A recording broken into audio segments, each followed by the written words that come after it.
You gonna always be mad. What gotta say? If you ain't got no haters, you ain't popping. So D-Lo, we finna turn up on E. He got me on one, playing on my top. I'm finna give y'all exactly what y'all been looking for. The people who been talking a little crazy, I see y'all. I see the crazy people, okay? I see the crazy people that's rappers. I see the crazy people that's bloggers. I see the crazy people that's fans. I see the crazy people that's naughty. The first scream didn't come from GloRilla. It came from the crowd. One moment, she was courtside, legs crossed, diamond anklet glinting under the arena's enchanted lights, Brandon Ingram's warm hand resting on her knee as his team battled under the roaring sky. The next, every crystal screen in the Coliseum flickered, glitched, then bled. The score vanished. The players froze mid-stride like puppets with cut strings, and on every hovering glass, a different image flashed into existence. A dimly lit chamber, gold-lit smoke curling in the air, a velvet couch, and GloRilla herself, laughing, lips stained with wine, pressed between Yo Gotti and a shadowy third figure whose face the magic refused to show. Her voice echoed through the arena, breathless, too intimate to be anything but private. Brandon's hand snapped away from her leg like she'd burned him. The crowd gasped and then roared, half in shock, half in bloodthirsty excitement. Somewhere above, in one of the luxury skyboxes, Megan Thee Stallion's sigil pulsed in the darkness, a flaming stallion rearing in silent accusation. GloRilla shot to her feet, heart pounding as the footage looped, her reputation turning to ash in real time. "Who did this?" she whispered, just as a disembodied voice hissed in her ear. "You wanted smoke, sis? Here it is." Before the crystals started leaking secrets, before stylists became sorcerers and courtside seats turned into battlegrounds, there was just Gloria from Memphisia, loud, hungry, brilliant. The kingdom knew her as GloRilla now, a spell-slinging rap empress whose voice could bend crowds and whose laughter sounded like a dare. She clawed her way out of the trenches with nothing but bars, grit, and a stubborn, reckless belief that she was born to be bigger than the block that raised her. Yo Gotti had seen that fire early. He was no ordinary label boss. He was a lord of paper route magic, one of the old heads who understood that in this age, contracts were curses and signatures were spells. He could take a nobody and wrap them in promotion wards, visibility charms, and platinum blessings until the whole realm couldn't look away. When he reached out his hand to GloRilla, he didn't just offer her a deal. He offered her ascension. Their chemistry was obvious from the start. The way he stood behind her on stage, the way his eyes lit up when she hit a crazy note or flipped a crowd, the way his gifts kept getting more extravagant. First, chains, then a gleaming Mama Mac chariot, then a royal oak timepiece heavy enough to drag her wrist down. To the outside world, those were label gifts. Inside, the lines were blurry. Affection, investment, possession. No one could quite tell where one ended and the other began. Then came Megan. Megan Thee Stallion wasn't just another woman in the industry. She was a whole force of nature, a warhorse queen whose knees held folklore-level strength and whose name made the ground shake when she stepped into a room. She took GloRilla on tour, opened her stage, let her taste what it felt like to have thousands screaming not just for the headliner, but for the opener too. Back then, they looked like sisters in arms. Two women turning male-dominated battlefields into their playground. But magic is petty, and so are people. Behind the glamours and pyrotechnics, cracks were forming. Their fallout started, ironically, with another man, Tori, a trickster marksman whose trial split the realm in half. Megan's stylist, E.J. King, a mage of fabric and silhouette, had once stitched her image together like a living spell. When he testified in court, his words sliced deeper than scissors ever could. He spoke of drunk energy shifts, of aggression, of nights that hinted at darker truths. He then posted about his hard day in court with the law and order sound chiming beneath, as if it were entertainment. The realm gagged. Megan never publicly forgave it. Their bond severed. EJ drifted. Time passed.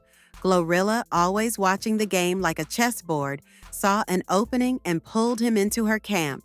Suddenly, the man who once shaped Megan's image was lacing up GloRilla's corsets, choosing her gowns, stitching her into a story that felt awfully familiar.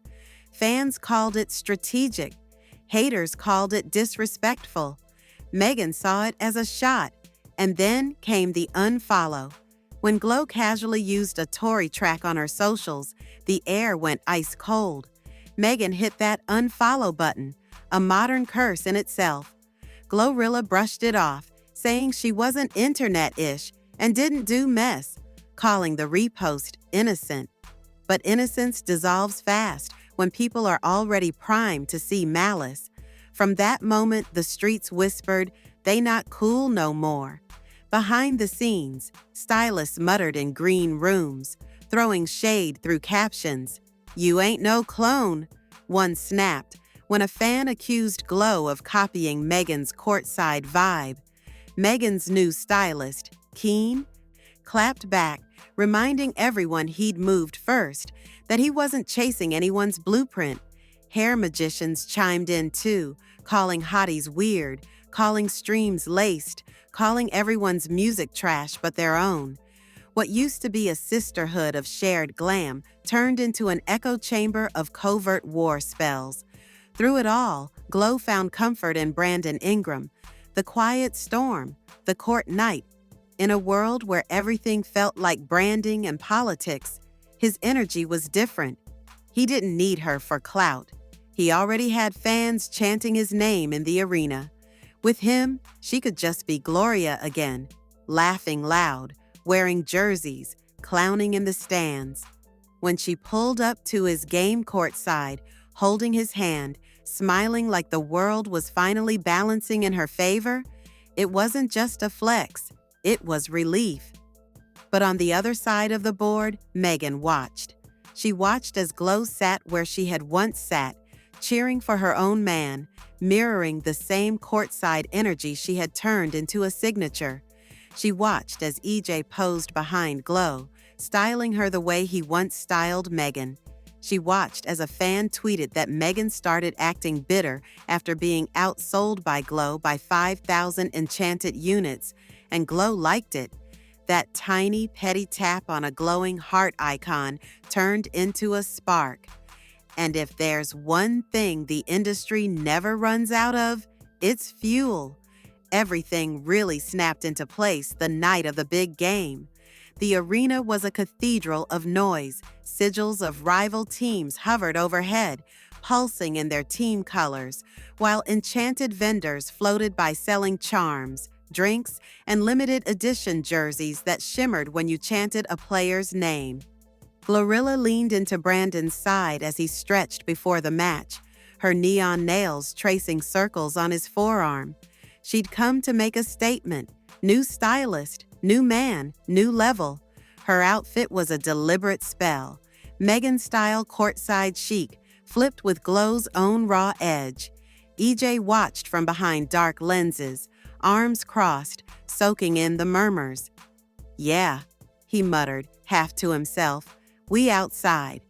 On the other side of the realm, Megan was not physically present, but her aura was impossible to ignore. Her fans, the hotties, had packed the arena. Her sigil flashed on signs, jackets, even hair charms. Keen had dressed some of them himself, using them like walking billboards. To everyone paying attention, the message was clear. Megan didn't have to be in the building to dominate the energy.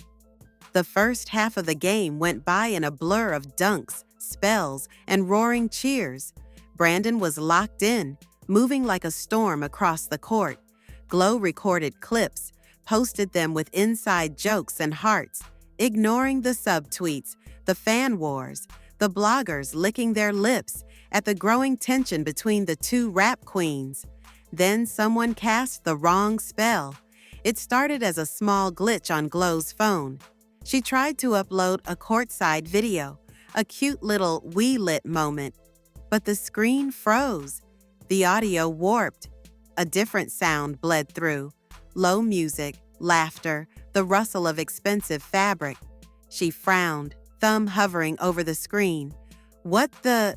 Before she could finish, the arena's main scrying crystals went black. The scoreboard vanished.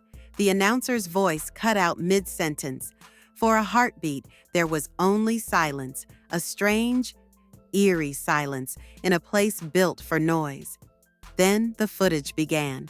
On every crystal, from the biggest screen hanging over center court to the smallest charm on a fan's wrist, the same scene flickered into life. GloRilla in a room she recognized immediately and wished she didn't. A suite in a high-rise tower, Memphis night glittering through the windows. She was sprawled on a velvet couch, hair loose, cheeks flushed, laughing as Gotti leaned in on one side, whispering something in her ear. On the other side, a second man, his face blurred into shadow by the spell, ran his hand up her thigh. She tilted her head back, eyes closed, clearly enjoying herself. The audio, mercifully, was muffled. But you didn't need sound to know what was happening. The body language said enough. The crowd exploded. Gasps turned to shrieks. Shrieks turned to howls. Some people cheered like they'd just watched a game-winning shot. Others covered their kids' eyes. A wave of phones went up as everyone tried to record the recording, copying the spell in real time. Brandon went rigid, frozen in the middle of the court. For a split second, he just stared up at the crystal, jaw tightening. Then he slowly turned and looked at Glo. The space between them filled with everything left unsaid. She stumbled to her feet, shaking her head.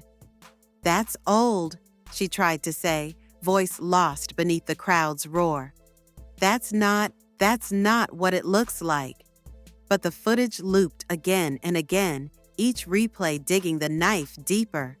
Up in one of the private skyboxes, a small group of insiders watched in heavy silence. One of them, a slick blogger with too much access, smirked. "Told y'all she had the tape," he murmured. Meg wasn't bluffing. Because that was the rumor that had been spreading like wildfire in the weeks leading up to this, that Megan allegedly had a private tape of Glo, Gotti, and a mystery man in a three-way that blurred the line between pleasure and power, that she kept it tucked away like a cursed scroll, ready to drop if Glo didn't get off her neck. At first, people had dismissed it as cap, industry fairy tales, petty fan fiction. But now, with the entire arena watching something that looked very much like that alleged tape, the story suddenly felt horribly, dangerously real. Glo's head spun. Who had recorded this? That night, she remembered candles, music, a haze of smoke, the heady rush of feeling desired and untouchable. She'd assumed no one was filming. She'd trusted the intimacy of the moment, trusted that what happened in that suite would stay in that suite. Her phone buzzed in her hand, notifications exploding, but one message floated to the top, glowing brighter than the others. It was from an unknown sender, the name blocked by a spell. Only the text was clear. "You wanted to act like Megan was jealous. You wanted to poke the Stallion. Now gallop out of this." Her stomach dropped. This wasn't just a random hack. This was targeted. The first shocking twist came when the arena's crystals glitched again, not to cut the footage, but to overlay it with something else, a blazing emblem of a rearing horse engulfed in fire. Megan's sigil. To the crowd, it looked like a signature, a tag. To everyone who'd been paying attention to the beef, the unfollows, the shady likes, the stylist wars, It looked like a confession. "Megan did this," someone yelled behind Glo. "Oh, she petty. "It's over for Glo," another voice said gleefully. "You don't go to war with a woman who got actual court transcripts and receipts on deck." But as the blaze of the Stallion symbol burned over her humiliation, Glo noticed something chilling most others missed. Hidden in the lower corner of the footage, visible only when the crystals flickered just right, was a tiny pulsing mark. Not Megan's sigil at all, but Yo Gotti's label crest. And suddenly, a much darker question cut through the humiliation. Did Megan leak this? Or did her own label lord record and brand her from the very beginning? The footage finally cut, but the damage didn't. You can't unsee a spell once it's cast. The game resumed mechanically. But no one was really watching the players anymore. All eyes were on Glo and Brandon, on the widening space between them. He kept his distance, jaw clenched, pretending to focus on the court. She sank back into her seat, hands trembling, nails digging crescents into her palms. Backstage, the gossip beast woke up and went rabid. Stylists, managers, entourage members, all the people who knew everything and told nothing, suddenly had a lot to say in hushed, gleeful tones. "I told y'all something was off with that Gotti energy," one makeup witch whispered, blending glitter into a client's lids. "You don't give a girl a truck and a royal oak unless you're trying to claim her soul." "Brandon gone," a hair sorcerer predicted, snapping her gum. "Ain't no basketball prince staying with a girl when the world just watched her laid up with her boss on 50-foot crystals." In private halls, the stylist's war escalated. Keen took to his enchanted feed first, fingers flying. "I don't care about none of that," he typed. "I ain't never wanted to be nobody's clone. Let's not forget, there would be no Khan and me without me. Be humble, babes." EJ reposted a fan's comment calling Glo a trendsetter, adding a sly emoji. Megan's hair mage slid into the fray, calling hotties weird and Glo's supporters laced streamers who only helped a bee argue. Screens became battlegrounds. Every caption was a hex, every like a low-key curse. Meanwhile, the fans were doing their own spell work, connecting dots, digging up receipts, making messy threads that wove real events with speculation until even truth felt like rumor. They replayed old clips of Yo Gotti gifting Glo that extravagant chariot, zoomed in on the moment he clasped the watch onto her wrist, lips brushed close to her ear. They clipped interviews where he spoke about her like she was not just an artist, but a project, a muse, a prize. "Y'all thought that was just business," one fan posted over a montage. "Nah, that man was courting her in 4K. But the tapes, the alleged tape, and the publicly leaked footage weren't the only magic in play. As the night wore on, fake magical messages began to spread. People edited the footage, adding Megan's voice over it, making it look like she was commentating the scene in real time. Others doctored screenshots to show Megan in the background of the original video, smirking from a corner that hadn't even existed in the real suite. In the chaos, a chilling rumor slipped through the noise. The tape Megan supposedly had wasn't just some incriminating video. It was an enchanted memory crystal, one that didn't just show what happened, but amplified it, turning every gasp, every touch, every whispered name into something bigger, louder, more damning. And that crystal, people whispered, had been passed around quietly for months, shown in private rooms, traded like stolen art between bloggers and insiders. Not public, yet. What the world had just seen on the arena screens was only a fragment. The second major twist crept in like a shadow. While everyone pointed at Megan, accusing her of nuclear-level petty, a handful of insiders started asking a different question. If this crystal had Yo Gotti's crest on it, had he been the one to capture it? One blogger, more reckless than wise, posted a blurred version of the footage with a caption, "Same crest on her contract, same crest in the corner. Y'all really think Meg snuck into his tower and filmed this herself?" The post vanished within an hour, scrubbed by some very powerful digital magic. But once a thought exists, it's hard to erase. Alone in a dim room hours later, Glo stared at her reflection. Mascara streaked down her cheeks like war paint. Her phone buzzed relentlessly, but she ignored it.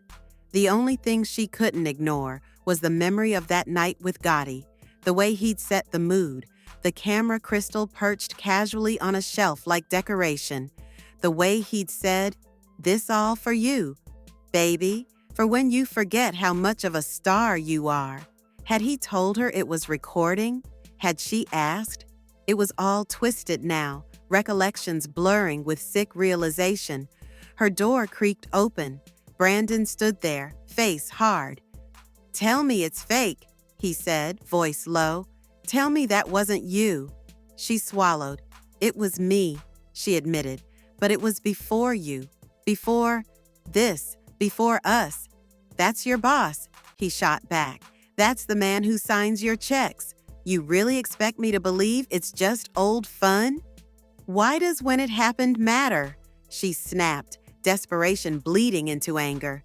"You knew what industry I came from. You knew the rumors. You knew I wasn't a saint." He didn't flinch. "Rumors," he said. "I could handle rumors, but I just watched you with him in front of the whole world. That ain't a story now. That's a spell burned into everybody's mind." She stepped forward, reaching for him. "Brandon, please, don't let them break this. Don't let them win." He pulled back. The distance between them felt colder than the arena floor. "I need time," he said.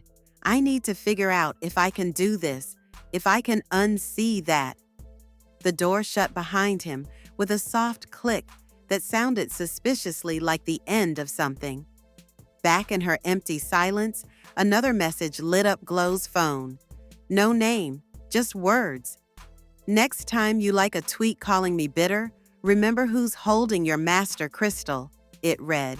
"I told you I see the crazy people. I see you." It was signed simply M.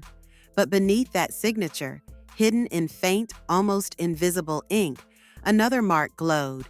The same crest from the corner of the tape. Yo Gotti's. And just like that, the war stopped being about who leaked what. It became a terrifying question of who was using who and who had planned this from the start. Public and emotional fallout, 800 words. The next day, the kingdom woke up already mid-conversation. No one talked about the final score of the game. They talked about GloRilla, about the tape, about Brandon's face when the footage dropped, about whether Megan had gone too far, if it even was her at all. In taverns, people slammed mugs down on wooden tables, debating like the outcome would change their own lives. She knew what she signed up for, one villager insisted. If you take cars and watches from your boss, don't be shocked when folks think you're more than just an artist. That don't mean they get to leak her business, another shot back. Consent matters. Boss or not, that's a violation. Period. At the back of the tavern, a group of hotties huddled around a projection orb, replaying Megan's old lives. "She been telling y'all," one said. "People play in her face and then act surprised when she stopped being nice. If she did leak it, which we don't know, maybe Glo pushed too far." On the other side of the city, a different crowd gathered around a scroll that showed screenshots of Glo liking the tweet about Megan being bitter after being outsold. "She wanted smoke," someone said. "Now she choking on it." Whispers slithered through the court, too. Sponsors, brand partners, and festival organizers held emergency meetings in jewel-toned rooms. Could they still book Glo? Would Brandon's retreat make her look unstable? Would the alleged tape surface in full and make their association look complicit? The magic of public perception shifted like sand, deals wobbling on the edge of collapse. Inside her own chambers, Glo wasn't thinking about deals or charts. She was thinking about betrayal. Her stylists argued in the hallway, EJ defending her, hair mages bickering over who had really started the shade war. Someone from Gotti's camp sent her a terse scroll. "We'll handle this. Don't speak on it yet." The command sounded less like protection and more like control. Brandon's silence was louder than any insult. She tried reaching out, sending him long messages, voice notes, even a physical letter enchanted to warm when he read it. Hours passed. Nothing. When his reply finally came, it was short, almost cruel in its simplicity. "I need space from the chaos. This is too much. Dumped." Not officially, not publicly, but emotionally. The line felt crossed.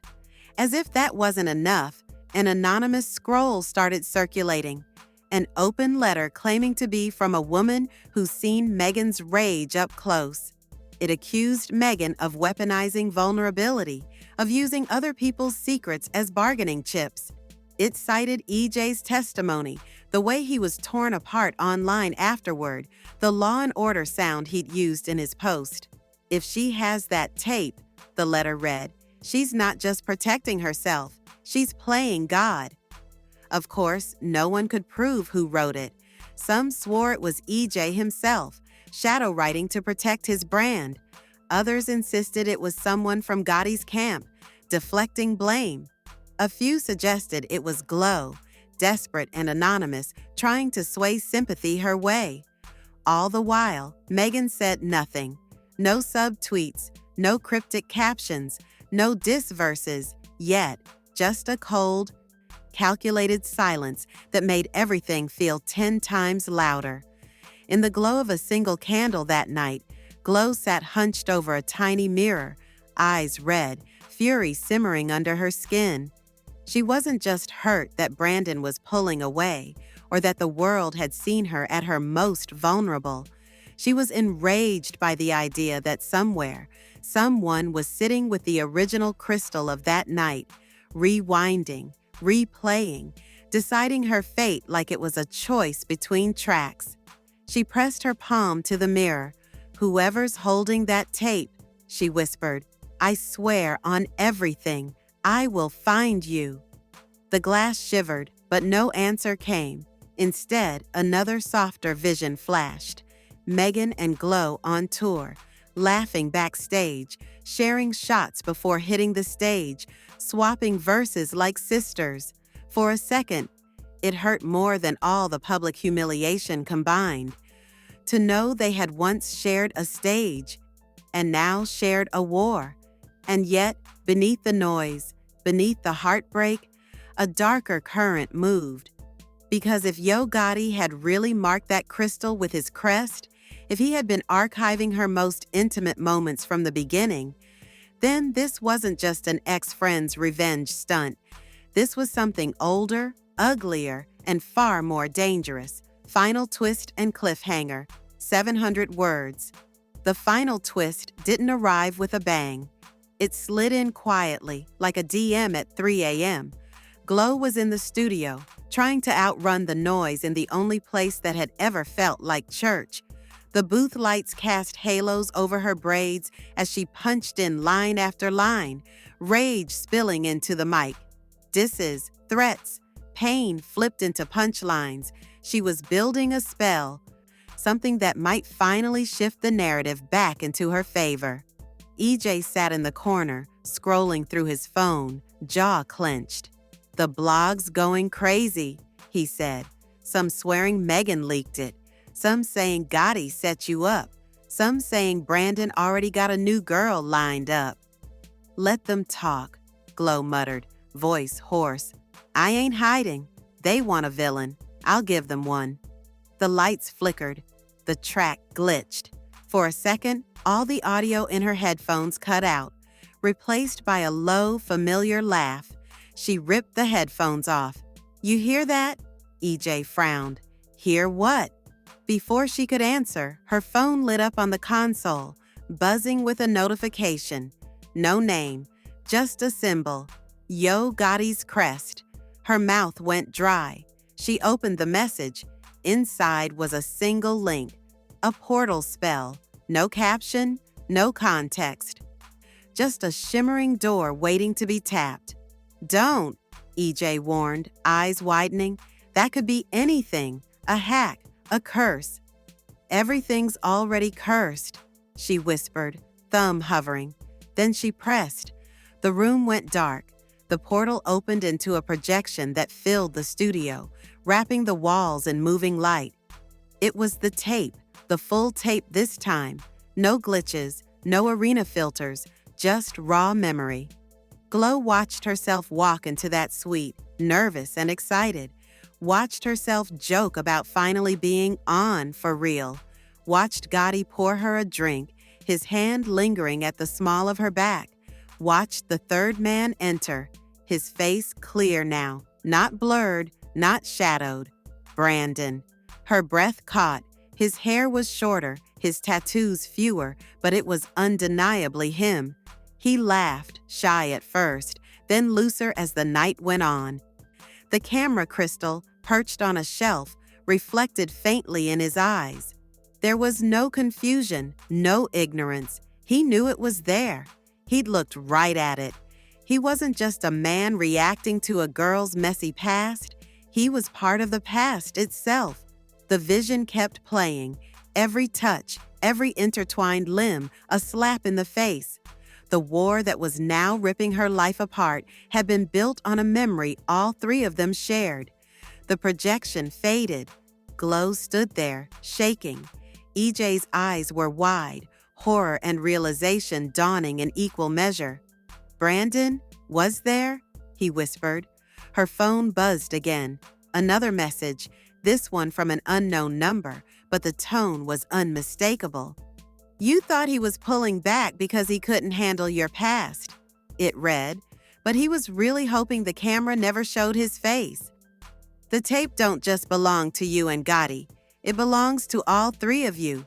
Remember that before you let him make you feel dirty alone. No signature, just a tiny stallion emoji at the end. Megan. Glo's mind raced. If Megan had the full crystal, she knew everything. She knew Brandon wasn't just an innocent bystander. She knew Yo Gotti's habit of marking what he thought he owned. She knew the whole twisted triangle before the arena ever glitched. Was she really jealous? Or was she trying to warn Glo in the most scorched earth way possible? A final notification appeared, as if the universe wanted to make sure there was no going back now. It was a screenshot of a draft post, someone's finger hovering over publish. The thumbnail showed Glo, Gotti, and Brandon tangled together, faces clear, timestamp glowing in the corner. The caption read, "When loyalty is a lie and everybody lying on everybody, since they want to play in my face, let's all tell the truth." The account it was drafted from? Not Megan's, not Gotti's, Brandon's. The killer, the prophecy whispered in Glo's memory, is someone the hero loved. The studio lights snapped back on. The portal closed. But the choice it left behind loomed like a cliff. Expose the truth and burn everything, including Brandon. Or stay silent and let the world think she was the only one dirty. And somewhere in the city, 3 fingers hovered over 3 very different post buttons, each capable of ending someone's career, someone's relationship, someone's life as they knew it. Who would press theirs first? So now we're standing at the edge of the mess with Glo, watching a scandal that started as petty stylist shade turn into a full-blown magical war of receipts, enchanted tapes, and twisted loyalties. We've seen her humiliation splashed across arena crystals, felt Brandon pull away like he never knew the whole truth, watched Yo Gotti's crest flicker in the corner like a confession he never spoke out loud, And just when it looked like Megan was the one holding the deadliest spell, we find out the ugliest secret of all. Brandon was never just watching from the sidelines. He was in the room, in the tape, in the lie. So I'm asking you, yeah, you with the headphones on, the screen in your hand, living for the drama but secretly relating more than you admit. What would you do if the love you were begging not to leave had been hiding right there in your worst mistake? If your boss, your man, and your so-called rival all had pieces of your soul trapped in a crystal, who would you come for first? Would you forgive a love that let you drown in public shame to protect his own image? Would you blow up everybody's spot so the world could finally see the full picture, even if it meant burning down the only future you thought you had? And if your face, your body, your choices were etched into that spell forever, would you fight to control the narrative or disappear before the next leak hits? Drop your theories, your hot takes, your nah, because if it were me, in the comments. Hit subscribe if you're ready for the next chapter, because this isn't over. The real leak hasn't even dropped yet. And when it does, somebody's world is ending. The question is, whose?